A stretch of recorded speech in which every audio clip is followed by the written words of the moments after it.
Hi, welcome to Module 2 of the Serverless Machine Learning course. In the first module, we went from zero to building a full prediction service. It included a user interface, feature pipeline, training pipeline, batch inference pipeline. We did it with a dataset that's very well known in machine learning called the Iris Flower dataset. It's a dataset that's primarily used for learning about concepts in machine learning. There's only 4 features, 150 samples. And we basically used it to learn about some of the concepts that we wanted to introduce. How do we break up the monolith, the big end-to-end machine learning pipeline, into these feature pipelines, training pipelines, and batch inference pipelines? And how do we put a user interface on top of it? And the technologies we used, GitHub Actions, GitHub Pages, and then the HopsWorks feature store and model store, we're going to use those again in the rest of the course. We're going to use a new problem domain. We're going to work with credit card fraud. So we're going to build a prediction service in the rest of the project and the rest of the course that's going to help us predict whether a given credit card transaction is suspected of fraud or not. And it's going to be a slightly more complex data model. It's going to be slightly more complex models that we train, a slightly more complex batch inference. We're going to work again with synthetic data because we don't have any real-world credit card transaction data set to work with. But on the other hand, it's going to be more realistic. So today, in today's lecture, we're going to cover the data model primarily. So we're going to work with the data part of our credit card fault data set. So we're going to work with the equivalent of what a data model you would find in a data warehouse. So if you're a data scientist, you'll learn a little bit about things like a star schema model. How do we take that data and create feature pipelines to create features from it? We look at how we model those features in the feature store. We look at more complex feature pipelines, breaking it up into 2 programs, one for backfilling with historical data and one for production traffic that we want to feed into the feature store.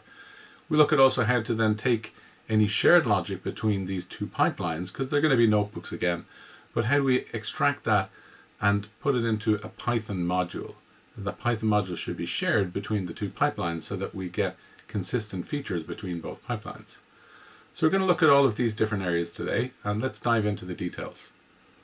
So to begin with, in this module, we're going to build a feature pipeline, which will take credit card data, credit card transactions to be more precise, turn them into features, and write them to the feature store. We're going to use synthetic data source. We're also going to have some historical credit card data in CSV file format.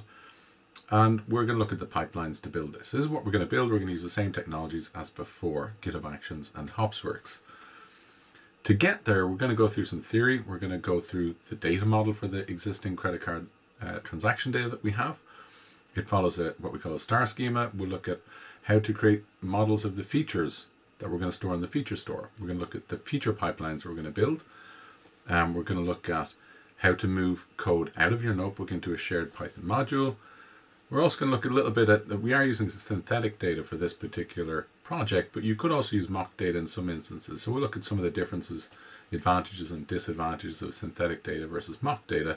And then, of course, you may have real-world data, of course, to build real-world prediction services.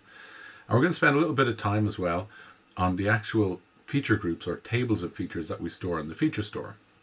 We'll go into the details of how that data is stored for online access or offline access.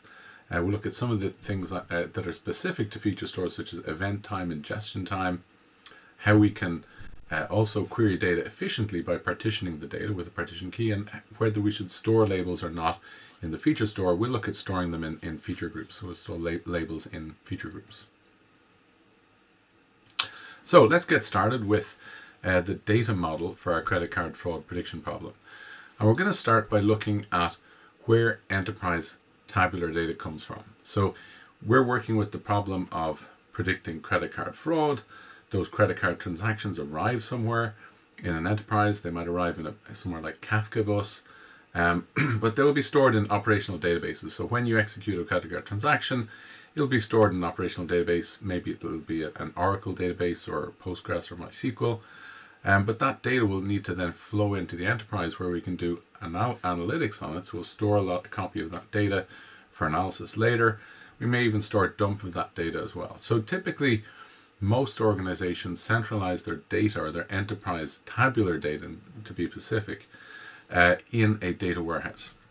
And to get the data from the operational databases and put it into the data warehouse, you'll have some sort of data pipeline. So it could be an ELT that we covered in the first lecture. So extract, load, and transform within the data warehouse. We'll transform the data within the warehouse.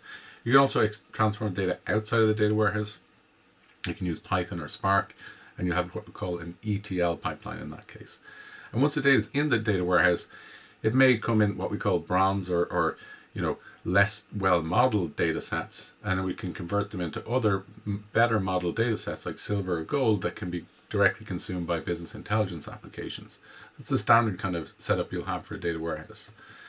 You can also have a lot of enterprise data and tabular enterprise data in what we call a data lake. So in AWS you have S3, in Azure ADLS, and in Google Cloud you have GCS. They're the data lakes for those particular clouds. And it's not just Parquet data, which is tabular data, but you may have also documents if you're doing NLP or images or videos. It's a very low cost storage platform for storing large volumes of data.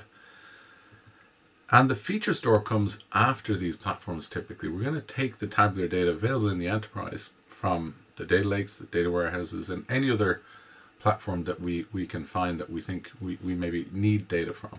So maybe we'll go directly from Elastic or MongoDB or Neo4j into the feature store, but we'll use feature pipelines to take these existing data sources, compute features, and write them to the feature store. Now, what makes the feature store a little bit different is we also need, in the case of real-time machine learning, we'll need streaming data, typically coming from an event bus like Kafka, that will compute our real-time features with and write them directly to the feature store. So data warehouses, data lakes are typically not real-time platforms. They're for offline historical analytics. But in the feature store, when we'll cover in module 6, real-time machine learning. In that case, we'll need streaming features coming from data arriving into platforms like Kafka. We compute features at very low latency and write them into the feature store for operational applications to use those features in real time. Now, the data stored in your data warehouse is typically not stored in the same format or structure that we would have in our operational databases. So in classic operational databases, you'll try to follow something like third normal form. You'll have tables with foreign keys and relations and very complex structures. But when you want to build a data warehouse, you want to make sure that you can analyze that data efficiently and you can store that data in such a manner that the queries and the historical queries you're going to access on ask the data, that they're returned as quickly as possible. Now, when the data is stored in our data warehouse, when our ETL or ELT pipelines have pushed the data in, a popular data model for structuring that data in the data warehouse is what we call fact tables and dimension tables. You try and break down the data that's being written into either facts, and then facts are measurements that are made of your business, so purchases maybe if in an e-commerce platform, user clicks if you have a website, or searches, songs played, embeddings. There's a bunch of different things that can happen in your business, and if we can measure them, we can store them as facts in this data warehouse. Then we also have what we call dimension tables, and these are dimensions on our facts. So maybe we have clicks, and we can think of it, a click dimension. A click might be at what time of day. A dimension might be what time of day are clicks mostly made. Maybe we've categorized our users into 10 different types of users. So we can say, well, what do these 10 different types of users tend to click on? We could have location dimensions for purchases. So we could look geographically and see where purchases of particular products tend to be made. Time dimensions I mentioned already, customer dimensions, song dimensions if you're thinking about songs being played, maybe different styles over a different period of time.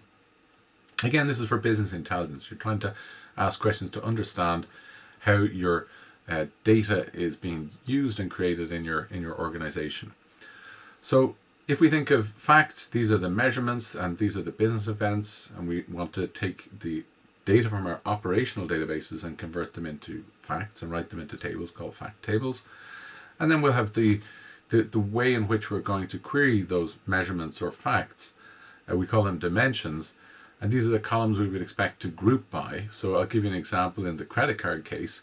If we want to, let's say, take an individual credit card and we want to understand where it's been used previously and how it's been used, we would group all of the credit card transactions by that credit card number.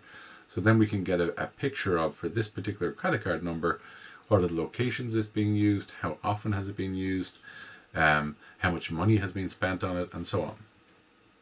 So we're going to take data that's in a data model based on facts and dimensions, and we're going to compute features from it. And this is something you quite often do in industry, because a lot of data is stored in these fact and dimension tables in data warehouses.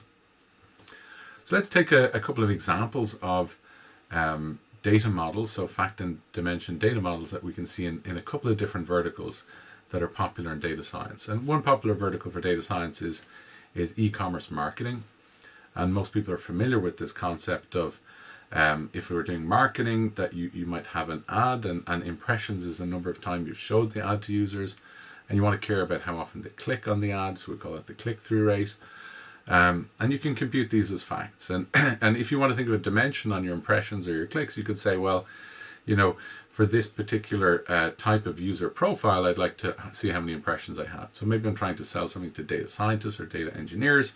Well, we'll have a user profile related to data scientists or data engineers, and we'll see how many times we showed the ad to them and how many times they clicked on it.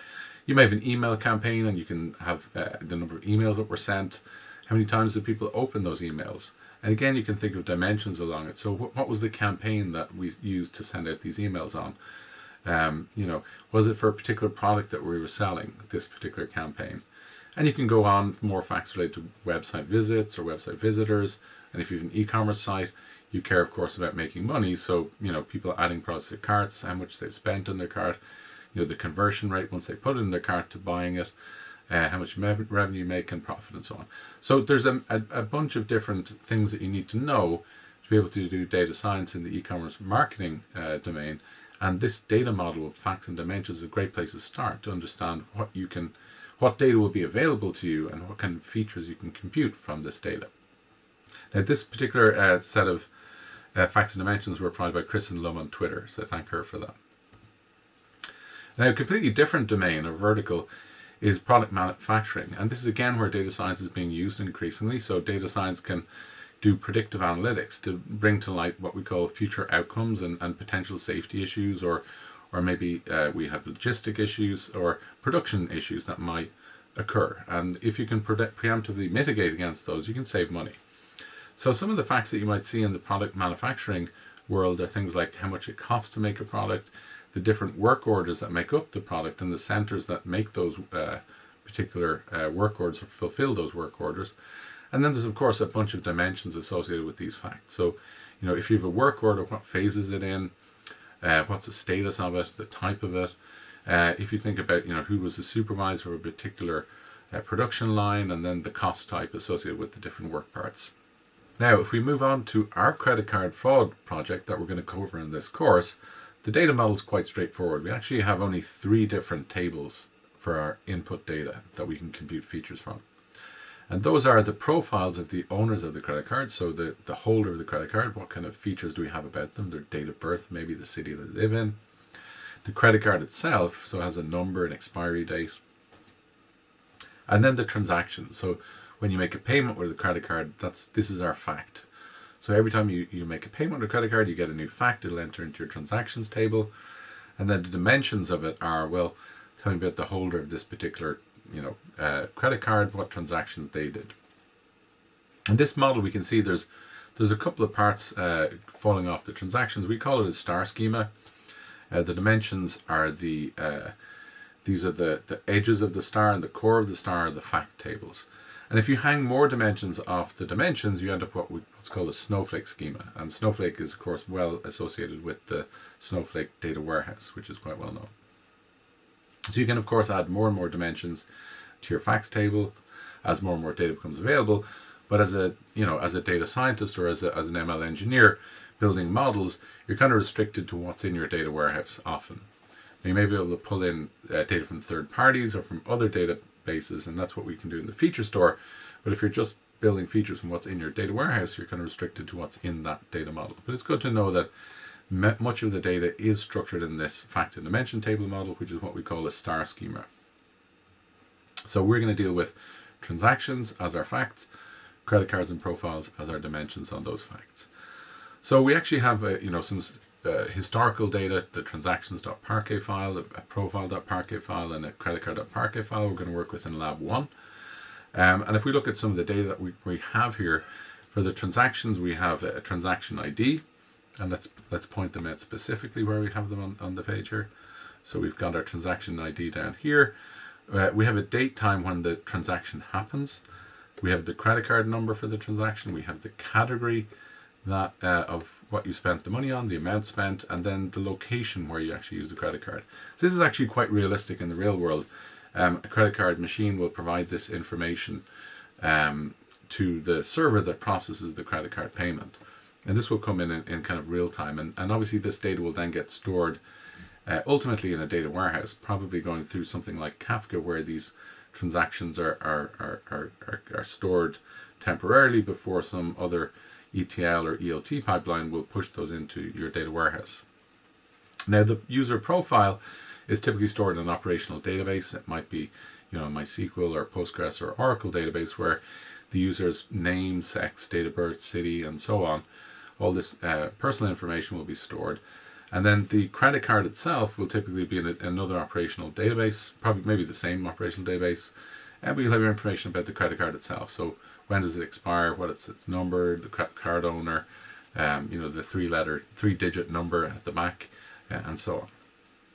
So we're going to work with this problem, and the label, the target we're trying to predict is whether a given credit card transaction is fraudulent or not. Okay, so we're going to work with synthetic data because we'll need some sort of source for new incoming data. So as we said in the first lecture, we always want to have some sort of new production data source coming in to build a realistic machine learning system. And what we did for this course is we actually wrote a package called SML. So SML is Serverless Machine Learning, and David, my colleague, wrote much of this code. So what there is two Python modules, one called synthetic_data.py. It's in the GitHub repo at the address you can see there. And then another one called cc_features.py. So synthetic data are a set of functions that are used to create synthetic data for our credit card transactions. And then we have a higher level kind of interface CC features, which will give us back these data frames of features. So in our feature pipeline, we'll be able to call functions in CC features, this CC features module, to create data frames of transactions, profiles, and credit cards. That's our 3 different data sources that we're going to use. There are a ton of tunable parameters in this synthetic data source. You can say, like, what is the start date for the transactions that you're going to create, the end date, how many unique users you want to create, how many transactions, what ratio of fraud you would like to have. There are a bunch of default values for them, but you maybe want to tune these to learn a bit more about how your system will perform. We'll also look at a couple of potential attacks that are encoded in synthetic data. So chain attacks are one way. That's when you have lots of small transactions, one after another. And also look at, for example, geographic attacks, where the credit card is used in 2 locations which are so far apart it's almost impossible to make it from one place to the other before the second transaction happens. Now, synthetic data is not the only data source that you can use when you're building a prediction service. So in this case, and then for this course, synthetic data works quite well, because obviously it's not hard to get, it's not easy to get real world credit card data sets. In this case, we know pretty much what the input data is, and we know a lot of what the attacks are, so we can actually simulate that in the actual data we produce. If you're building a production prediction service, you want to put together a POC, a proof of concept, there are different options available to you. So for the POC or mock prediction service, where you just want to show what the real world system will look like with as little effort as possible, and that's the key point. You want to put as little effort as possible to get this pipeline producing data into your system. Synthetic data often works. You can write these in yourself. We're using a library called Faker to do it. Sometimes you can buy synthetic data from third-party providers, and that works quite well in many cases. Another way to do it is if you have a lot of historical data. What you can do is you can create a holdout set. Just like we do in machine learning, we have a holdout set or test set that we don't use to train the model on. and we use it only to evaluate the performance of the model. You can also take from your historical data a holdout set and use that to generate random samples that are going to be used in your production feature pipeline. So random samples that come out, if you enough data, you can maybe let it run for 20, 30, if you do it once a day, 20, 30, 40 days, and you can see how your system will perform with that new data that comes in that the system hasn't seen before. So that's one other option. And of course, the other option is that you actually have real world data and you do have actual data sources, and then you have to build the full production prediction service around that. You need to connect up the data sources, and that often requires a bit more work, of course. So just to show you how you can do the random sampling from a holdout set, if you have enough data, you could have this transactions holdout set and then just sample 1 million rows, for example, here, and then use that to feed into your feature pipeline. Of course, one of the problems here is then you may regenerate the same samples again and again. If you're just picking a random million rows, you might decide to do them if you have an event time column, you can take them over a period of time, and then take, for example, the first day, the second day, third day, fourth day, until your data has been exhausted. But at least it'll give you enough runs of your feature pipeline to get a feel for if your mock prediction service is working as you expect it to. Now, in the real world, data can come from many different sources. So of course, you have tabular data that we talked about, and even tabular data has many different potential file formats if you're storing it on a data lake, for example. Of course, we know CSV file format, which with all its limitations, so it's not very good. For example, storing floating point numbers, you can have some loss in accuracy when you use CSV files. Parquet has typed columns, which is great, and it compresses the data. It does columnar compression. TF record is a file format, a tabular file format used by TensorFlow to train models. It's a row-oriented file format. So it's very efficient in terms of I/O, reading and writing I/O from TensorFlow applications. And then Avro, again, is another row-oriented file format often used in many big data platforms for storing, for writing pipelines out quickly. Data warehouses like Snowflake, Databricks, BigQuery, Redshift, and so on, all store their data in tabular format as well. And then, of course, there are many other data sources that you might want to use. You have unstructured data, images, sound, video, and they're typically stored in data lakes, free text search data, such application services logs in Elasticsearch or Solr, document stores like MongoDB, graph data stores like Neo4j, time series data stores like InfluxDB or Prometheus. Then we have event-based data, so Kafka, of course, and Kinesis on AWS. And then data that comes from third-party services, so maybe something like SaaS platform like HubSpot or Salesforce. There's a REST API, and you have an API key, and you can pull data from it. And the internet also has a lot of data out there, so you can scrape data from the internet. There's many different sources where your real data work can come from, and you'll often have to do the hard work of cleaning up that data and putting it in the appropriate format for your feature pipelines.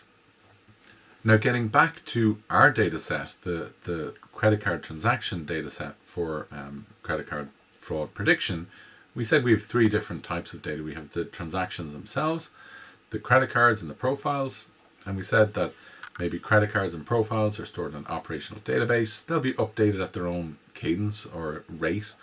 For example, credit cards, they tend to expire after a couple of years, so you probably won't need a batch system that runs more often than once a month or once a week to update the credit card table.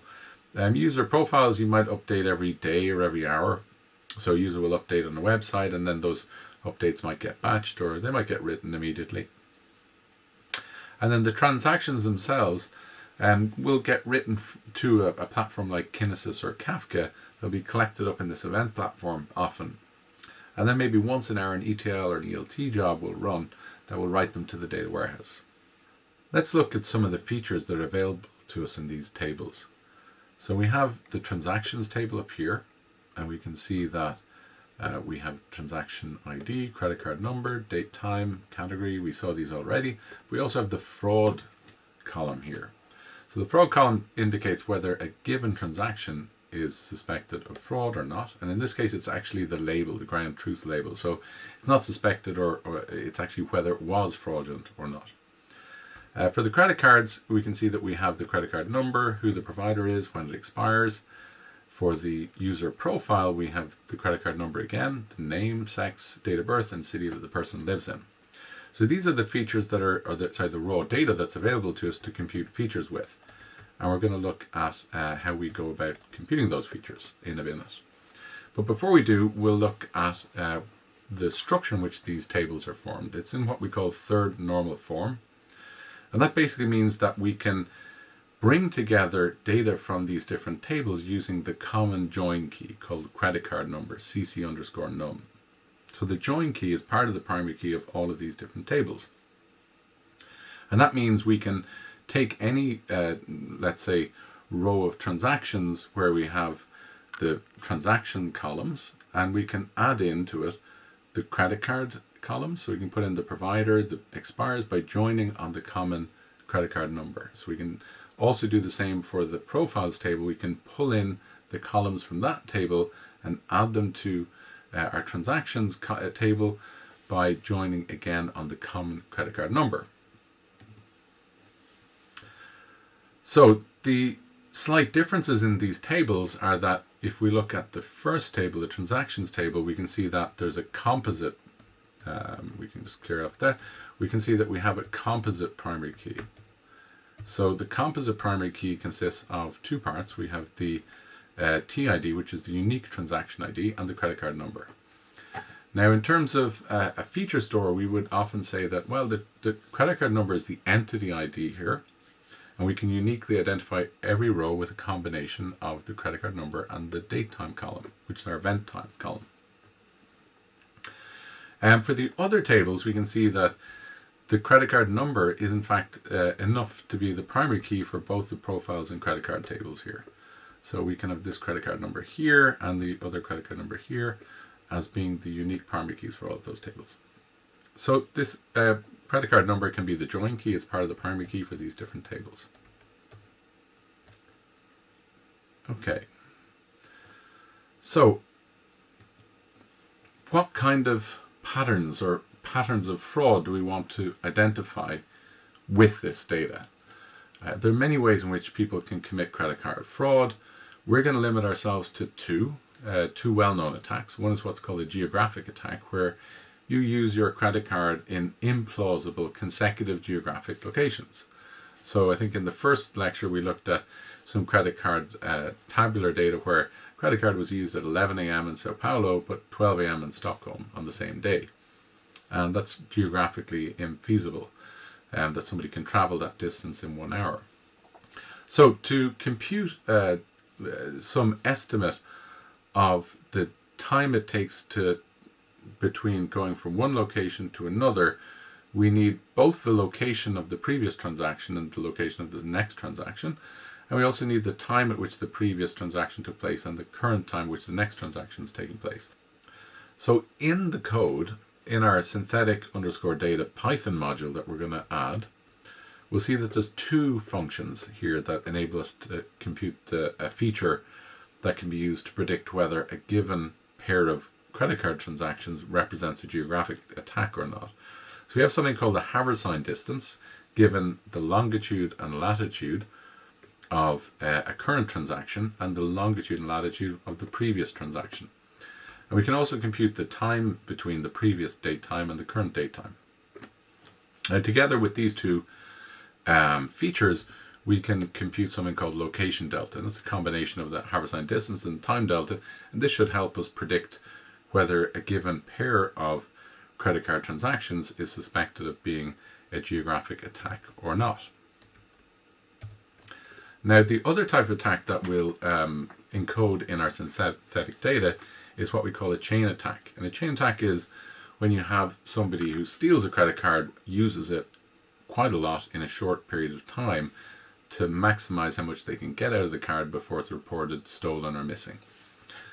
So you take periods of time. In our case, we're going to look, for example, at a 4-hour window, but you can easily change that to 2 hour, 40 minutes, 15 minutes, 8-hour windows. It's basically you're only limited by the amount of compute and storage you have available and the amount of time it takes you to compute all of these different windows. But you can have many different windows that you use as features and put them all together. We're going to limit ourselves to one window, a 4-hour window, but it can easily be extended to add 1 hour, 30 minutes, even 15-minute windows. So the code that we have in our synthetic data to help us out here is, you can see we have a function called aggregate activity by hour, which takes in the window length, which will be 4 hours in our case, but you can pass in any length you want. And it's going to compute useful features such as the moving standard deviation of our transaction volume, the frequency, number of transactions in that period of time, and then the moving average of the transaction volume as well. So these are useful features to help us predict whether a credit card transaction, or a set of credit card transactions over a 4-hour period are indicative of fraud or not. Now there's many other features that you could have and you could use to help identify whether a given transaction is fraud or not. Some of them have more predictive power than others. Some of the features we'll compute are age at transaction. So we know, for example, we have the user profile, we have the date of birth of the credit card holder, and we know the date at which the transaction happens. So we can compute the age of the person who owns a card at the time it happens. And you may say that, well, there's more credit card fraud happens in younger people, or maybe you say it's in older people. But hopefully that as a feature, if it's predictive, will be able to help identify more transactions that are suspected of fraud. It may be the case that the number of days until a credit card expires is a useful feature as well. So for example, when your credit card expires, often you'll get a new credit card maybe 6 to 8 weeks before the old credit card has expired.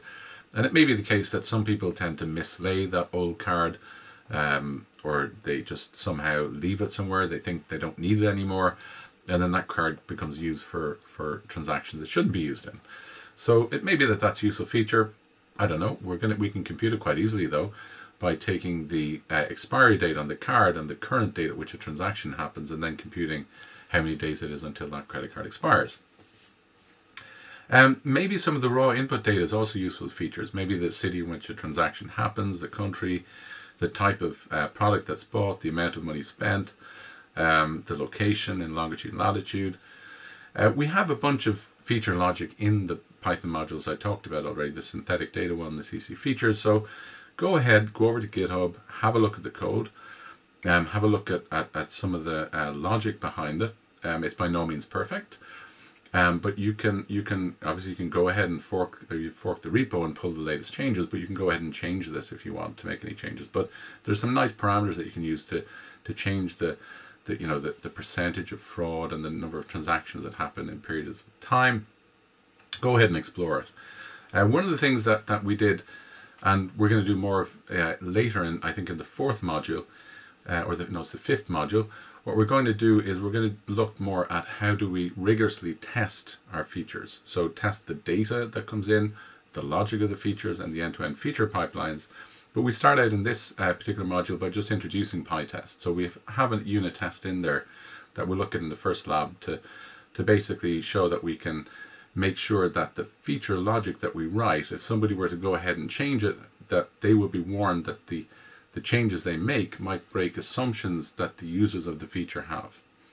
So that's a typical kind of problem you have in more mature, feature pipelines, where somebody says, you're using that library Faker, I'm going to change Faker to a new library which is much better, but maybe it changes assumptions about the data created, and it breaks a lot of your existing feature logic. So let's look at the actual feature groups or tables of features that we're going to create from these 3 input tables, the transactions, the profile, and credit card information. We're going to create one feature group called transactions. It's going to take a bunch of features from these 3 different tables and join them together. And the second feature group is called transactions underscore 4-hour underscore ag. So we're going to have aggregated features computed over windows of 4-hour in time. So 4-hour periods of time, we'll look at the transactions that have been performed in that window, in that time window, and we'll compute aggregated information over them. So it's going to be those 2 particular outputs, the feature groups. Now we could have one feature pipeline for each one, but in this case we don't need to. A single feature pipeline will be enough. The types of feature engineering we'll perform is kind of what we call model independent, where we're not going to do the transformations of the numerical features that we talked about in the first lecture. We're going to do things like aggregations. If we had much data cleaning, which we'll introduce later, we would do that. We don't have any data reductions, so we don't have any dimensionality reductions, compression of data. A lot of aggregations in this particular case, and then we have got feature extraction and then the computation of features from different input values. So things like binning and so on we have in here. So let's look at the first feature group we're going to create.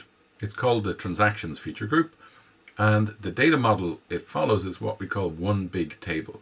So it's different to the star schema approach we had earlier, where we had third normal form, we had a join key, the credit card number, and we were able to split up the tables into the three different parts, the transactions, the credit card information, and the profiles, user profiles. So in this case, one big table is where we store all of the data in a single table. So we take in features from the credit card information, from the user profile, we join them in with the credit card transaction features themselves.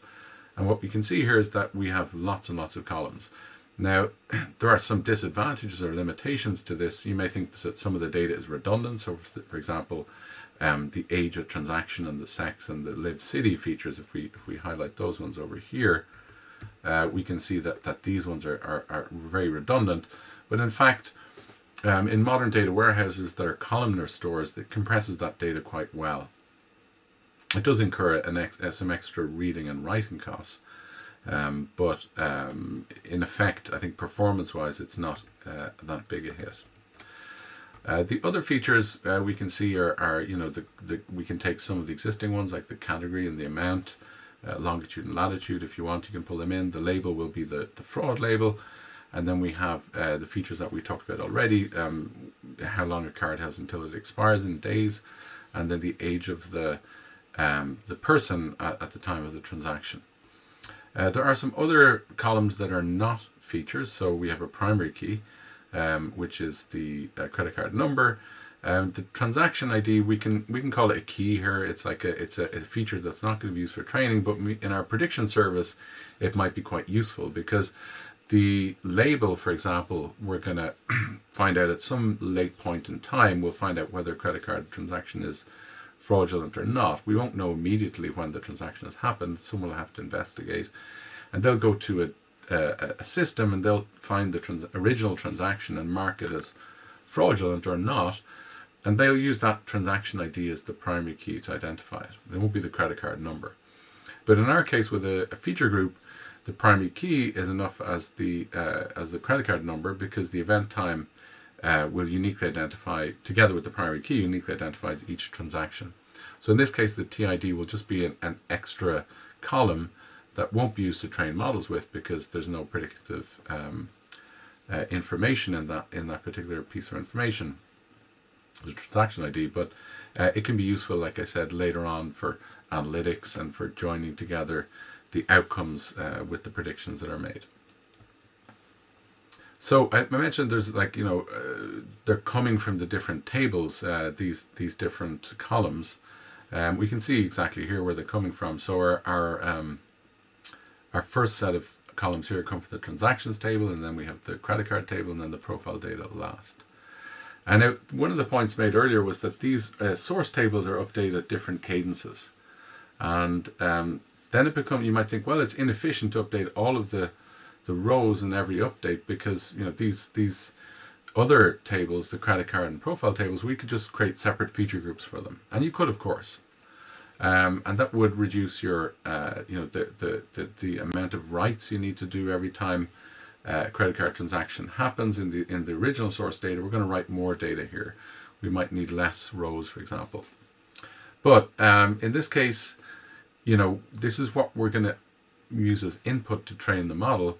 So you would have to pay the price of joining together the rows from the different table when you create the training data. So in this case, we're paying the cost up front by joining together the different columns from the different tables before we write to the feature store. And then it'll be lower cost for people reading the data. They won't have to perform the join every time they need to read the transactions. Now, depending on the types of features you're creating for the types of models you're creating, this may or may not make sense.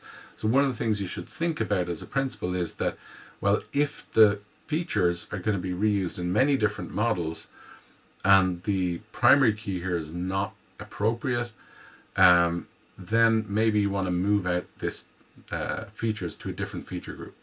And maybe the primary key will be different, but you can still use the same join key. So maybe credit card number will be in both feature groups, so you can join them together in credit card number. But maybe another part of the primary key on one of the tables is something else, and that means it can be used in other contexts. So it can be joined with features that have that other part of the primary key. Okay. So we saw already that some parts are updated frequently, the credit transactions table, but the credit card and profile are updated less frequently. So this is our second feature group. It contains the aggregated features computed over this 4-hour time window for each credit card. And what we can see is, if we have a look at the features that we've included here, we can see that we have a location delta moving average, transaction volume, standard deviation, and transaction volume moving average, and a transaction frequency. So we take a credit card number as of a point in time. This is the datetime column, and for the previous 4-hour window, we can compute these features, and they can help us then predict if credit card transactions that happened in that period of time were suspected of fraud or not. And you can see the last one sticks out a little bit because there's higher transaction volume and a larger number of transactions in that period of time. Now, of course, we have the primary key is our credit card number, and date time is our event time here. So let's move on to look at the fraud pipelines for creating these two different feature groups. And a little bit of refresher from the first lecture. We say we're going to store the features in these feature groups in the feature store, and we have feature pipelines. These are the programs that are used to create these feature groups. And we saw already that some of the things that we'll do are things like compute aggregates, we'll clean data, we'll bin data. We don't have any feature crossing in this example, but we don't have any embeddings, but these are kind of things that you would do at this stage, the feature pipeline stage. And this is what we call model independent feature computation, because the features we compute can be reused across any different model. Now, after the feature store, and we're not going to cover it in this particular lecture, but then the features can be reused for training many different models. And you may apply some transformations at this point, and we call those model-specific transformations because they're specific to the model. Maybe you're normalizing a numerical feature, one-hot encoding a categorical feature. But the benefit of this whole architecture, the feature store architecture, is that the number of models you have now is independent of the number of feature pipelines. So if you don't have a feature store, every time you want to put a new model in production, you'll need to write new feature pipelines to get the features from your existing platforms. In this case, the models can take their features from the feature store. So if you have a feature that's very popular, and in credit card fraud prediction, we might have, for example, the user's credit history. If we had a bit more information, in banking, there's an area called Know Your Customer, which is a very well-defined set of data about customers' credit history. If we use that as a feature, it could be used in 10, 20, 100 different models across a bank. And that means every time we write a new model, we won't need to rewrite those Know Your Customer features. We can just pull them into our training data and into our inference data to help train models and then make predictions on models. So we are going to write a feature pipeline for this credit card fraud prediction problem. And we are going to use synthetic data generation, and that's great. And we're also going to have some historical data, so some CSV files with the transaction profile and credit card data. So you could write one big complex feature pipeline, and that would kind of work okay. In the first lab, we'll look at the code, and in fact, you know, what we do when we create feature groups is we often add metadata. We might have a description of the individual features, as well as description of the feature group itself, and the code becomes, you know, quite wordy, let's say. In the production case, we only need to get a reference to the feature group, create our data frames that we want to create to write to the feature groups, and then we're good to go. We write them. So in fact, we split it up into 2 different feature pipelines rather than having one. And the advantage of having these 2 different feature pipelines is that the backfill pipeline you can run on demand when you have some historical data. And you might think, okay, I'm going to run it once, the time when I create the feature groups and we're done. But in fact, when you upgrade feature groups over time, so maybe you break the schema, you change the features that are used in a given feature group, maybe you drop features, you change how they're implemented, you'll need to increment the version of that feature group. And every time you increment the version of the feature group, you'll need to fill it up with data again. And you'll do that by rerunning this backfill feature pipeline on the new version of your feature group. Now the problem, so there are advantages of course to breaking it up into the prod and the backfill feature pipelines, but one of the problems we may have is that we may be tempted to take the feature computation logic from the backfill pipeline and just copy it into the prod one. And of course this is not how you do software engineering. This is what we call non-dry code. So dry stands for do not repeat yourself, meaning do not copy code, paste it in somewhere else, because then of course if the original code is changed or the copy of code is changed, they've now diverged. So the solution of course to preventing non-dry code is to write a library. So a library in this case will just be a Python module that contains all of the logic needed to compute the features. Then our 2 different pipelines, the prod and the backfill pipelines, these feature pipelines can import the library and use that feature logic. And they don't need to have a copy of the feature logic internally, which can lead to the problems we saw related to updating those pipelines over time. So this is what it looks like in terms of the programs that are in our GitHub repo. So we're moving all of the feature engineering code to shared Python module, and we've got cc_features.py and syntheticdata.py. They're in the package called SML. This is our, it's a subdirectory. You'll find it in the module 2 source code in our GitHub repo. And both our backfill feature pipeline and our prod one are going to write to the same feature group. So we'll run, so number 1 stands for run this first. This is the backfill feature pipeline. This will create the feature groups. It's going to import the feature logic from the cc_features module, and it'll compute the features from the input CSV files and write it as a data frame to the 2 different feature groups that we've created. Then when we want to run in production, we're going to take new credit card data and write it to those feature groups. So we're going to write it to the 2 different feature groups that we created, and it's going to use synthetic data. So it's going to import the synthetic data module from our shared library, and it'll then compute new credit card transactions and users and so on, and write that data again to the 2 feature groups that we have. So we're going to go into some detail now on the feature groups that we create. There are many different options when you create a feature group. And just a reminder, the feature group are the tables in the feature store that store the feature data. And they don't just store the feature data, they also store the metadata. So information about the features, so descriptions of them, type information, and so on. We'll see later on that feature groups, at least in the Hopsworks feature store, can also be stored on external data warehouses. So you may only need the metadata inside the feature store. The actual data may be in Snowflake or Databricks or BigQuery. Now, how we write data, in this course we're going to store the feature groups in Hopsworks because we don't have a data warehouse, and Hopsworks provides a serverless storage of these feature groups.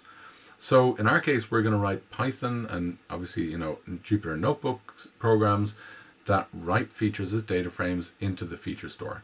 Now you can not just insert data, but you can update data, and you can even delete data in these feature groups by pushing in data frames containing data.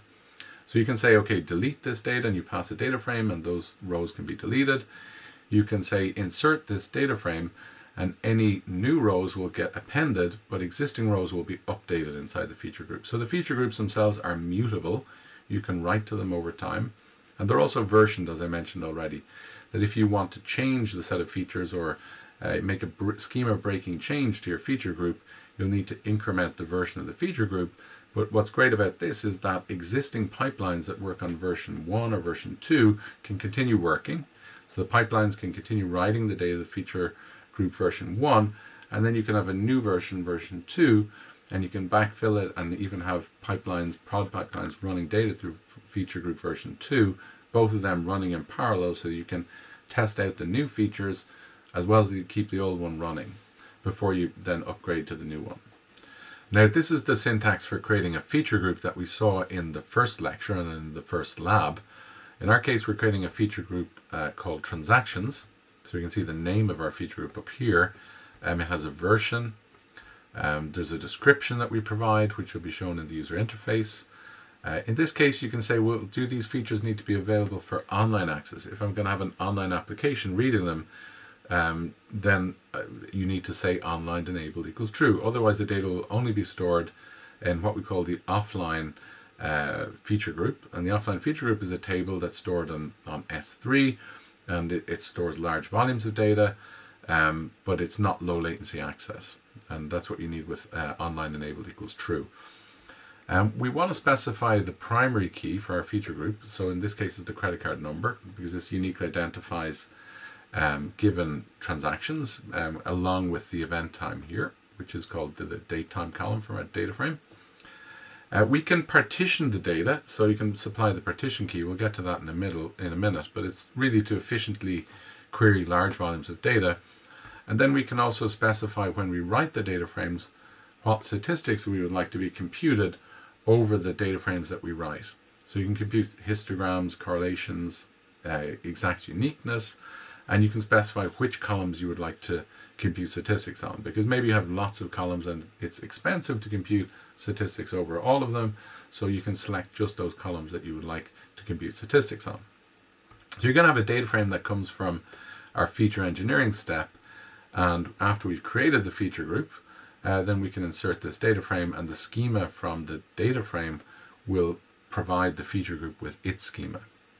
There's more information you can find in the docs here, but we'll go through now some of the different parts of this feature group creation. So each feature group should have a primary key, and the primary key will uniquely identify every row in the feature group. So you can have one column as the primary key, or you can have multiple columns as the primary key. So we call that a multi-part primary key. And the primary key will prevent duplicate data being written to your feature group. So if, for example, you have a network problem, or if the feature pipeline fails and gets rescheduled, this will ensure that you won't have duplicate data in your feature group, because the writes of duplicate rows will get rejected. So your feature pipeline will fail and say, sorry, I've already written that data. At least an exception will be thrown. The primary key is also always required if you want to make a feature group available via the online API. So if you want to set online enabled equals true, then you have to define a feature group, primary key on the feature group. So you can see here that we can specify the primary key when we're creating the feature group.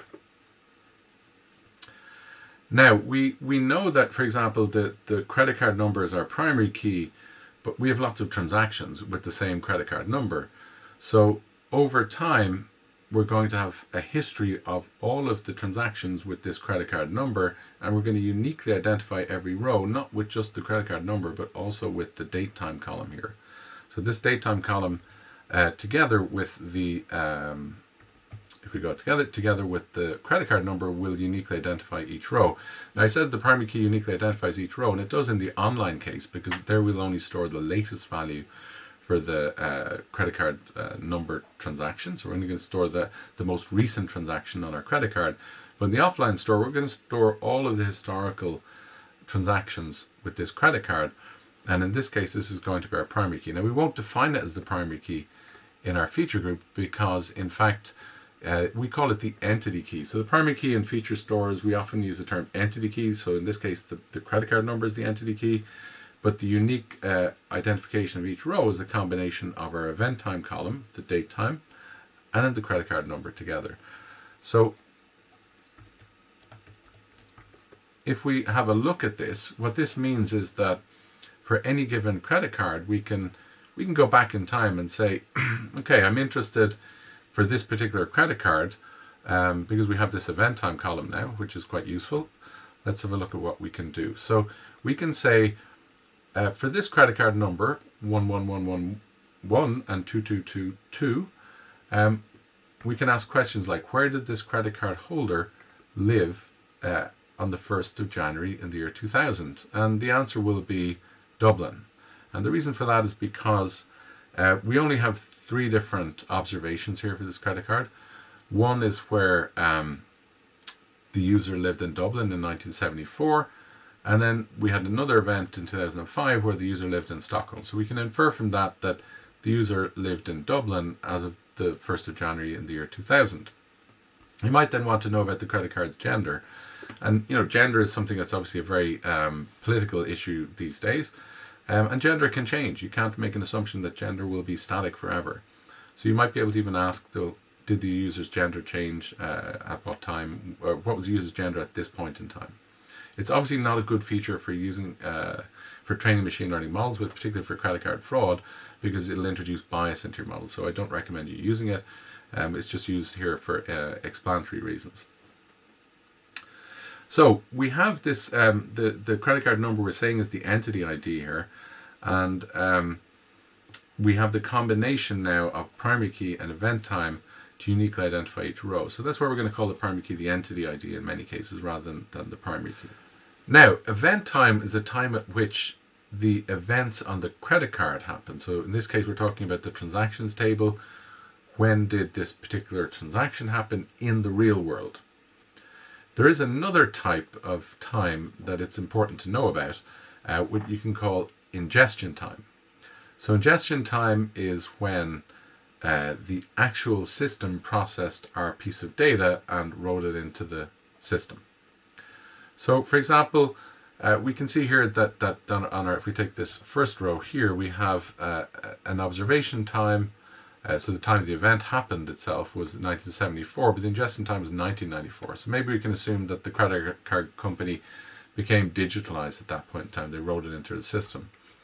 And at 2005, we had an event happen on our credit card at 10 a.m. in the morning, and it got written, we can see it got written a day later, so more than a day later at midnight. So it took a day and a half for our batch processing system to actually take the event and write it into the platform. And nowadays we'll see that we can expect that the amount of time taken between the event happening and the system processing it and pushing it into the data warehouse can be shortened to an hour or even less. So ingestion time is slightly different, and we can look at this example at the bottom, which is kind of illustrating these differences here. So we can say, okay, this person moved from Dublin to Stockholm on the 1st of October in 2005 at 10 a.m. That was the event time, and that's this particular value here. We have another stage where after the person moved to Stockholm, they updated their details. They said, well, this event of moving from Dublin to Stockholm, I only updated my credit card company 11 days later. We can see that it happened on the 11th of October. The move happened on the 1st of October, but you updated your credit card company at that time. So when you fill in the details, you go to the website and you say, I moved from Dublin to Stockholm. This was the time at which I moved. You're going to fill in a column saying event time. You'll put in the correct time, which was this particular date time, the 1st of October. So you're going to insert that yourself. And we see that event time is something that needs to be inserted by the system. You need to know when the thing happened. The system can't know when the event happened by itself. That's why it's a column by itself. Now, when you go to the website and you insert that information into the platform, that information on the website needs to ultimately get written back into our data warehouse or our feature store or somewhere like that. So batch job will do that, and when the batch job runs, it'll know the time at which it runs. We call that the ingestion time. So you update your website, the website on the 11th of October, but it took until the 12th before the system wrote it on a big batch job at night time, and that's the ingestion time, which is midnight on the 12th of October.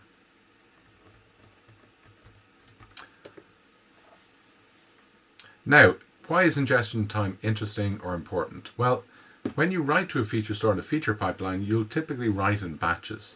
So you'll have a batch of data, you'll write it, and you'll be done, and then you'll come back, get another batch of data and write it, and you'll done. And it'll run on a schedule. So maybe it'll run every hour or every day. But What you can do in the feature store, and this is, for this course, we're not going to use it in too much detail because it's really only available for PySpark clients currently, at least in the HopsWorks platform. So this is PySpark only. I should highlight that point. Okay, here, PySpark only, so not in Python API. But you're able to read the state of the feature store at ingestion times. So you're able to say, okay, I want to see what was written to a feature group as of this point in time. And you can also say, show me the changes that were written to the feature store between these two points in time. And this is pretty useful if you want to, debug and find out what's changed in your feature groups over time. So in the HopsWorks user interface, we can see down here, if we look at our feature group, you can see in the feature group there's a tab here called Activity. And if you click on that, you'll see every time a data frame is written to the feature store, we can see here that some data was written. It was 100 and something thousand new rows. This is what we call an ingestion. So we're going to have an ingestion. We can read the state of the feature group as of this particular point in time. Or we might say, well, I wonder what data was written over these two ingestions. So these two ingestions, we can say, read the changes that happened between those 2 points in time. So you can basically then go back and debug what has happened with your feature pipelines and understand, for example, if some data was written that maybe didn't follow the distribution of feature values of the data that's already there. You might even be able to back out that particular ingestion. Say, okay, I can remove that commit from the feature group because there's some data in there that's polluting the rest of the data in the feature group. Okay. So I mentioned already that online enabled equals true is when you say that a feature group will be available via the low latency online API. So if you know that your features will be accessed by online applications, then you should set online enabled equals true. Now, I did mention that we have both online and offline storage of data in the feature store, and this is true for all feature stores, not just HopsWorks. The offline, as I said before, stores the historical feature values. We'll have primary key and an event time. We'll be able to see those evolution of those feature values over time. The latest value of features are stored in the online feature store for lookup, and we can give the credit card example that we had earlier. So if, for example, we want to know some of the moving averages, let's say we want to know in the last 4 hours how many times you've used your credit card, standard deviation, the transaction volume, and so on. Our online application only cares about the last 4 hours. It doesn't care about 2 weeks ago or 2 months ago or 2 years ago. On the other hand, when you want to train a model, you do care about 2 weeks ago, 2 months ago, 2 years ago, because you need that as training data for your model. So the offline API will give you access to all of the historical information about feature values so that you can create training data to train models, whereas the online API, which is for operational applications, just needs to know the latest value of the features because that's all it's going to use to build the feature vectors to make predictions with, and it'll use a model to make the predictions with, of course. So the online API is low latency. We can see that it's actually backed by a row-oriented database. So you typically have a dual database infrastructure and feature stores, one low latency or key value store to store the online features, and then a columnar database to store the offline features, because columnar tables are more efficient at storing large volumes of data and giving you high throughput batch oriented access to them. The online API doesn't need event time actually, so the event time information is not available typically by the online API because it doesn't need to go back in time to know the value of a feature previously in time, and as I said before, it stores the latest values of features. Now the offline API will store all of the historical values and provide time travel capabilities. So one of the things that people talk a lot about in feature stores is, well, if I'm writing data to the feature store, so here I have a client that's writing our data, and we assume a single writer.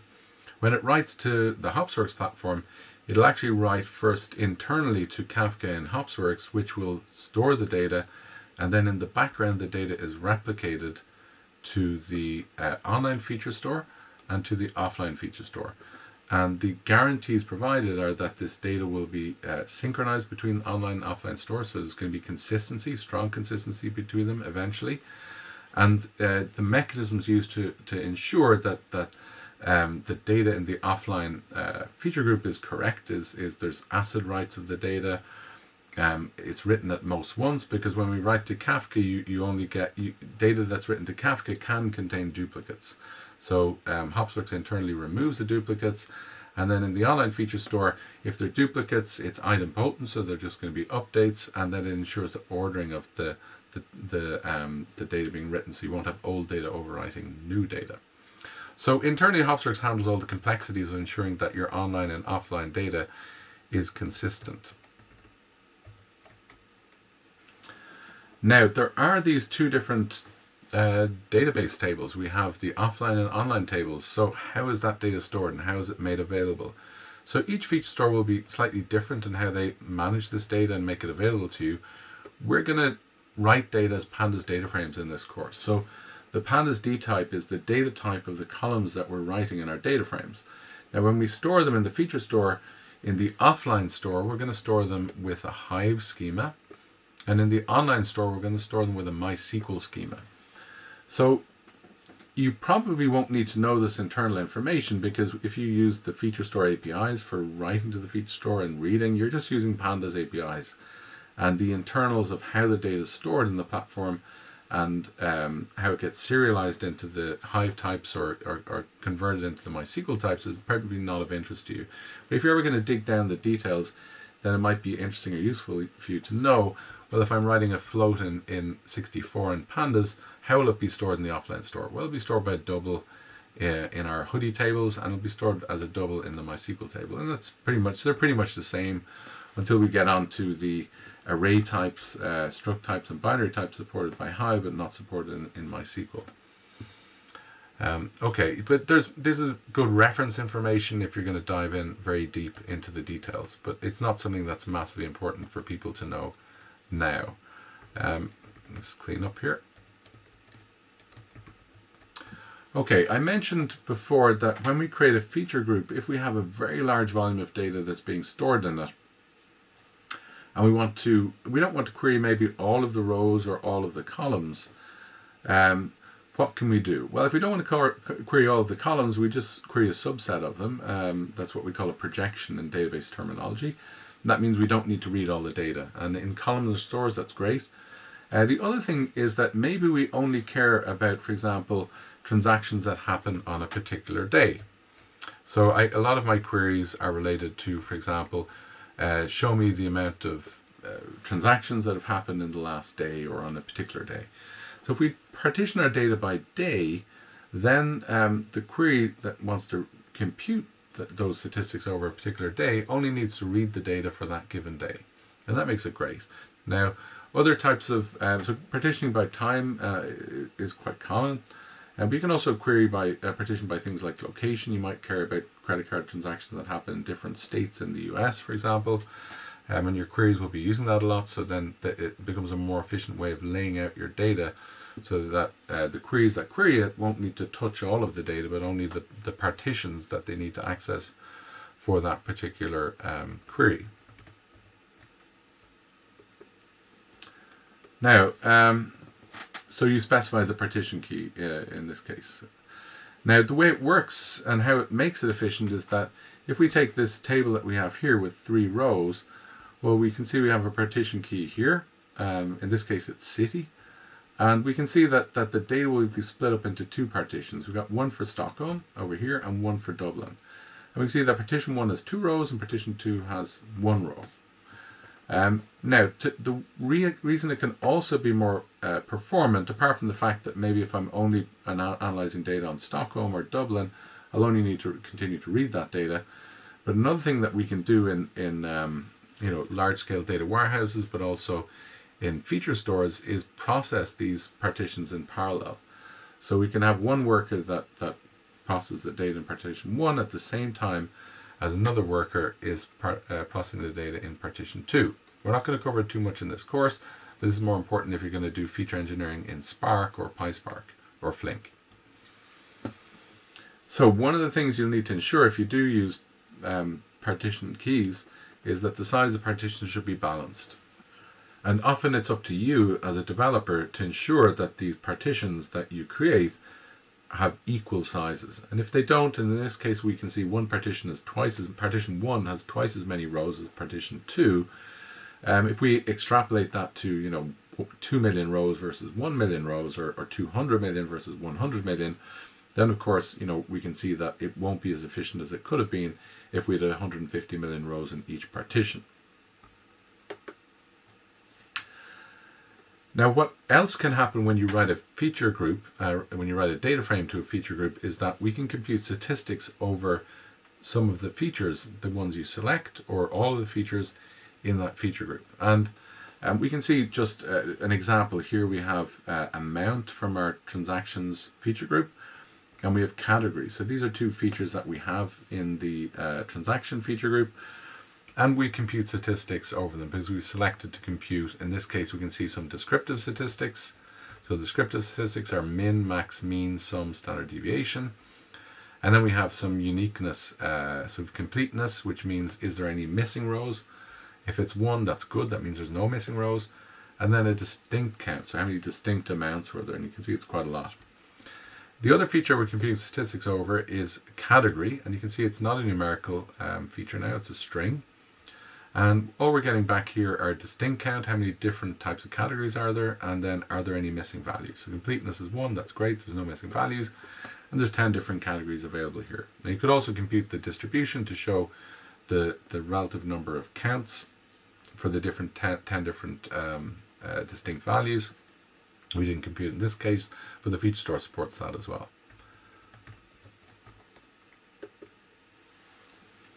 Now finally, labels can also be stored in feature groups. And in this course, we're going to store labels in feature groups. Sometimes they can be taken from external systems. And we'll see actually in a minute that we do have external feature groups that you can use, and you can pull in labels from external sources by creating an external feature group for those external sources. But labels can also be stored in feature groups. They're just going to be an ordinary column like any other column in the feature group. The label feature group itself probably should have an event time column, because if you have a label, you'd like to know when that event took place. So what was the point in time at which this observation happened, the target value was known. Typically your label feature group does not need to be available online, because if you're online, you're making predictions, you're not providing historical data to be used for training data. And we'll see later on, and we saw in the first lecture, actually in the first lab, that we do have an abstract concept of labels in a feature view. Feature view, remember, is the features we select that we're going to use to use as input to models for training and for inference. And when we define a feature view, we define the labels. We say these are the columns that are the labels. But when we define a feature group, we don't define a label. So the label is not part of the definition of a feature group. It's just a column that's in your feature group. So in this case, we have a column which is of type Boolean called isFraud, and it looks like any other column in our feature group. But in this case, when we create training data, we're going to use that column as our label to create training data with.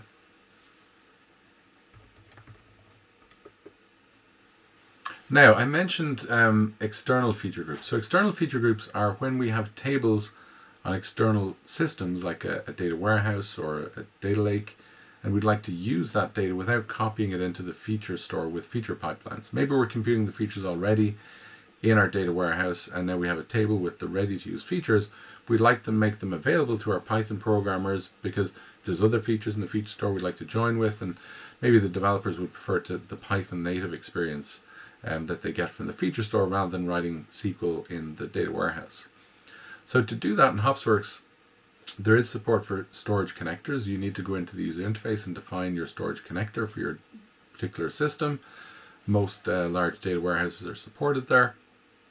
And when you have this storage connector, well, then what you can do is you can actually you can get a reference to it. So this connector object is a reference to a storage connector to a table in Snowflake that I defined. And then we can issue a query from that table. So I can say select all of the values or all of the columns from that particular transactions table. And that's going to be the input, or it's going to be the data that makes up my feature group, my external feature group. So when I create an external feature group, and I give it a name, a description, and a version, I pass in the query and the storage connector.